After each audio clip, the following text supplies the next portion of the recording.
etc. would have brought have the situation under control, but that looks like we're not right, pushing them. Well, I suppose ever since I can remember, really, I've always had an interest in anything mechanical. Ever since I can remember, I had a passion for motorbikes. In fact, I had a motorbike probably from the age of 8 or 9. I just loved anything mechanical. That's it, really. And bikes were the thing of the day. You know, bikes you could go around to gardens or anywhere. Everybody in the back garden had 2 or 3 old bikes, so you didn't have to have any money. And as kids, we sort of put this and that together and made them work, really. And well, in those days, you could even at night go out on the road and stuff. You know, don't worry about tax or insurance or anything like that. And then we used to mess around the fields and the cliffs and stuff. We had wonderful times, really, you know. And I sort of, over a period of time, by the time I was about 13, I managed to build up quite a reputation for repairing bikes and sort of general knowledge of bikes. And I used to have people coming at that age, you know, from all over Cornwall, really, for bits and bobs and everything else. And that's how it all started. You had a car when we first met, and then you got rid of that, didn't you? Yeah. And ended up with a motorbike. That my first motorbike accident. Before we were married, thought he could take Pachim corners at 90 miles an hour. You can't take Pachim corners at 90 miles an hour. Not and stay on the motorbike. Anyway, we weren't seriously hurt. Just a few scars for you. I broke my watch. And then when we got married, we still had the old AJ 250. And we actually went in and got into the registry office. We didn't have to wear a helmet then, it wasn't law. And when I got in there, the registrar said to me, "Would you like to borrow a comb?" And I thought, why? Because I hadn't thought I might look a bit rough to get married. But never mind.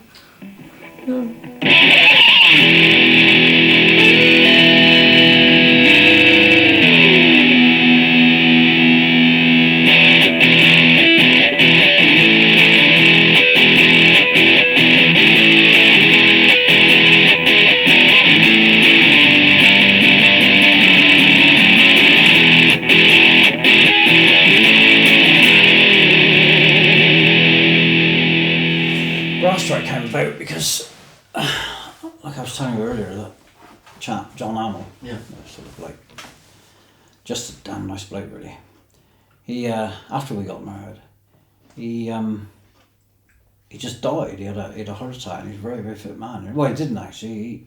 He did die of an heart attack, but before that he had broken his legs and what have you with a motorbike accident. And anyway, I heard that he had died, and I felt awful, you know, and so I went down to see his widow, and he still had one bike left. This is about a couple of months after, you know, obviously went to his funeral and everything else, but a couple of months after, went down to see his widow, and he still had one grass track outfit left for sale, and I'd never seen grass track actually, only scrambles and stuff. So I said, how much did she want for it? And she had it valued. And I think it was like 600 quid in those days, something like that. A lot of money, actually. So there's no way I had 600 quid, but I wanted to buy it because it was John's. So I got talking to my brother, and we decided to borrow the money to get it, which we did. And anyway, like I said, we didn't have any idea about it whatsoever. It was a Triumph on dope, methanol. And anyway, somebody came into the garage, or somebody told me that it was the wrong type of outfit, they call it. So I said, well, how could it be the wrong type? And they said, because it's what they call a left-hand outfit, and they do right-hand racing now. And I thought, well, I can't see the odds on that. So I said, so explained it, you know, that it goes around the other way. So I said, well, it's okay, we'll take the sidecar off and put it on the other side. So we took the sidecar off and cut the sidecar, turned it upside down and put it the other side. And I thought, oh, right on, lovely. Went down to the local farmers, Percy Hamills, and had a bit of practice and what have you. Me and Stephen, you know, and It was a little bit airy sort of thing, but it was good fun. So then we decided to enter our first race. We didn't have a clue where we was going or what we was doing. And it was at Brie, wasn't it? Mm-hmm. Anyway, we turned up and thought, what the hell's going on here, man? This is just so stupid. This is unreal. Like, there was all these outfits, you know, these motorbike cycles. But they were like at least twice as long as what we had.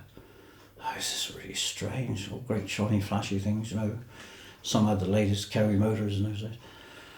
And anyway, we sort of unloaded this and it was so small and so low. But anyway, didn't have a clue what we was doing, so we went out to the start line like, and we was looking at these bikes thinking, oh yeah, fuck, I don't know what we got wrong here, but something's not quite right.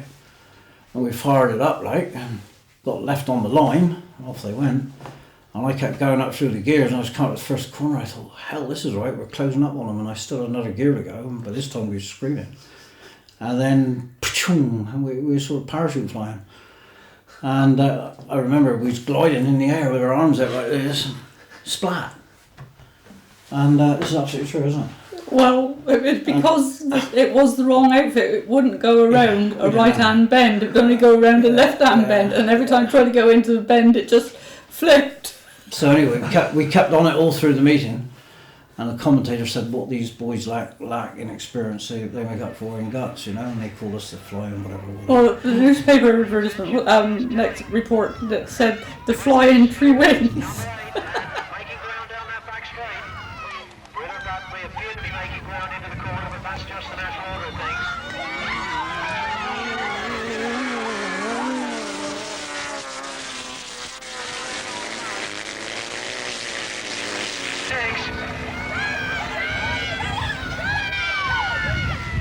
Well, I think a lot of fingers crossed. A lot of cheering for the crowd.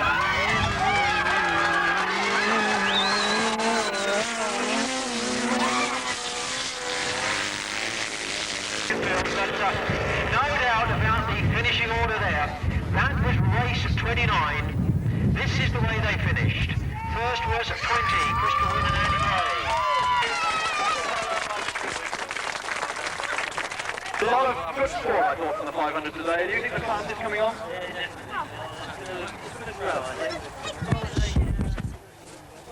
Right, I've already told you that we were a good team, I feel, right? We went from strength to strength, really. And one particular weekend, we was racing at Somerton, and all of us used to meet at outside of Hewson, great gang of us really, all the locals, and used to carry up, going up to the meeting. Anyway, the following day we had one good race, and I think it was the second race that we was leading, and this young rich kid had far too much money for his own good, had a fancy new outfit, couldn't drive it. And he came around we was coming around the top corner, and this chap behind had lost control, too much power, couldn't handle it. And me and Ian was looking at each other like that because the passenger rides along the side and thinking, yeah, we fucking got this one. And then all I seen was a wheel come into the side of Ian's head. And I remember going through the air, and as I was rolling, it was on a corn stubble field. I could feel the corn stubble sticking in my back as I was rolling. I was thinking, oh my fuck, this is that premonition. I just knew it. I knew that was Ian that was dead. And anyway, Ian was killed. And horrible process, all of it.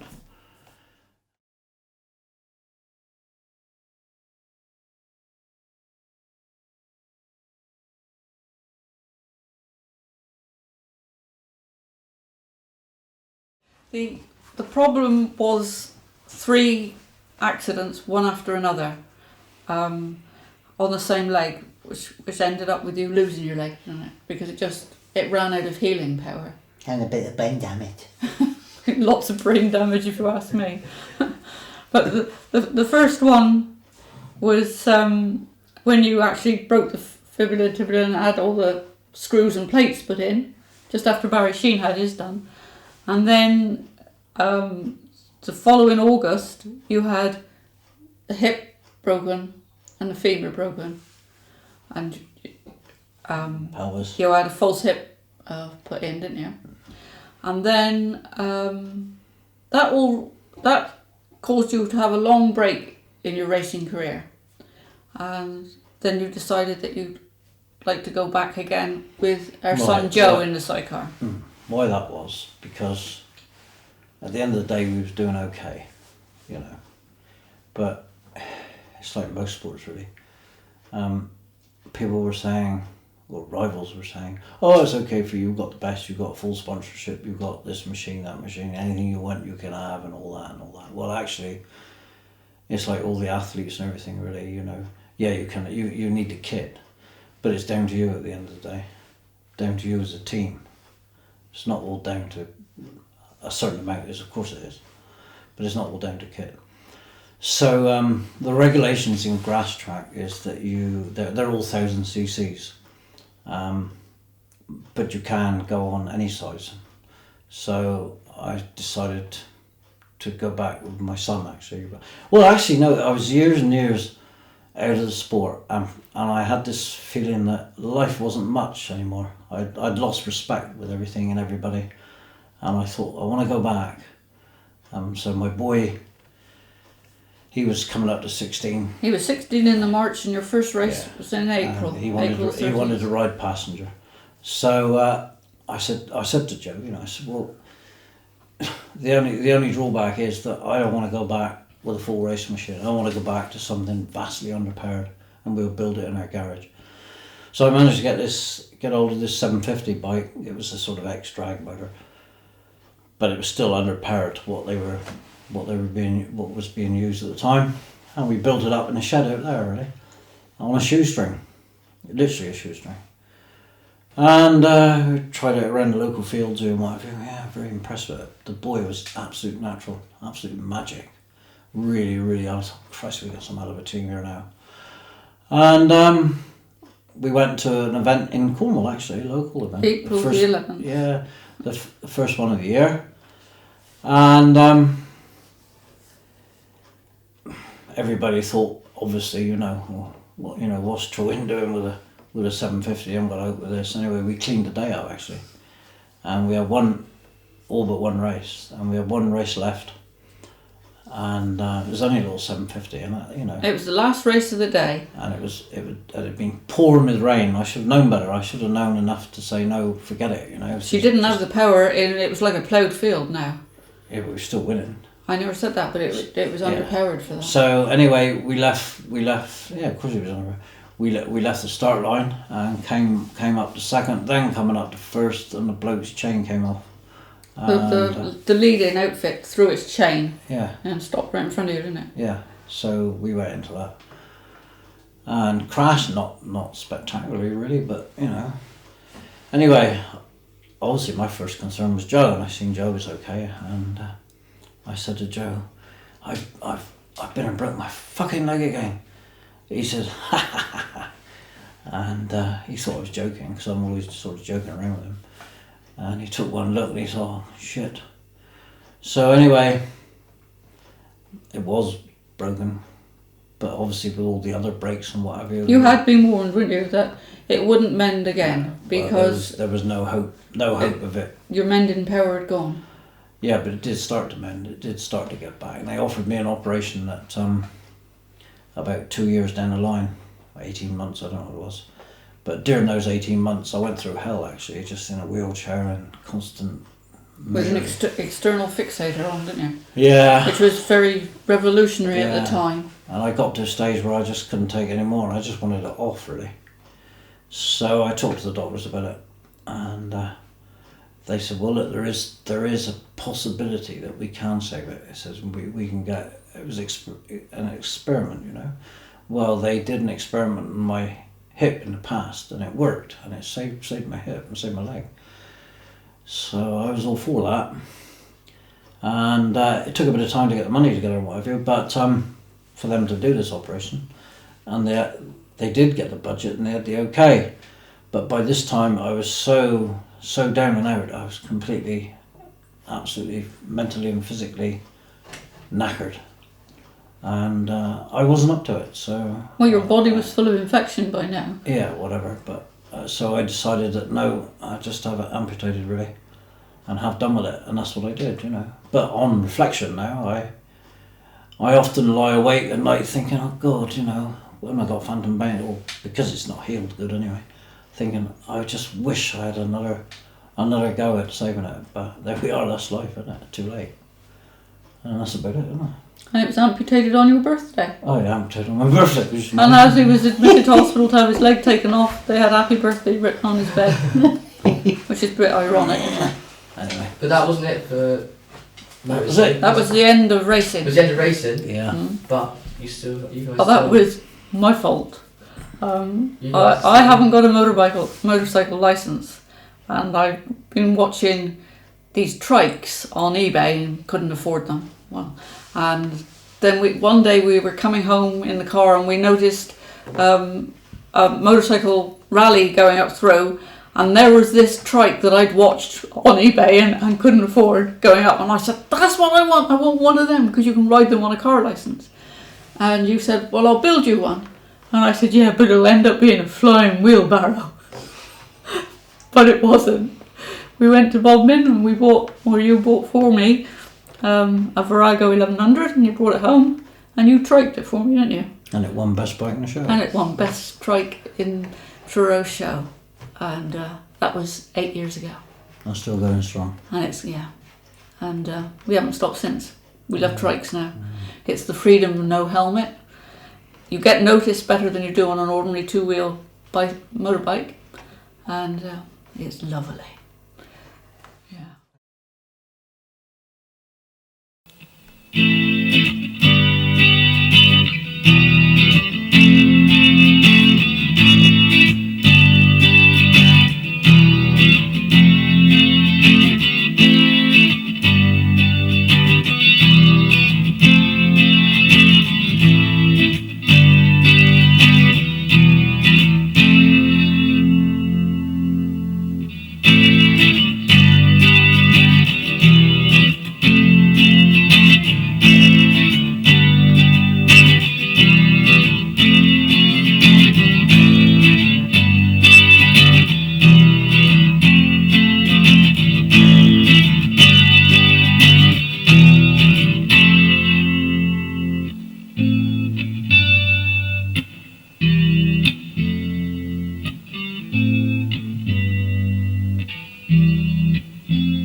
First, number 20.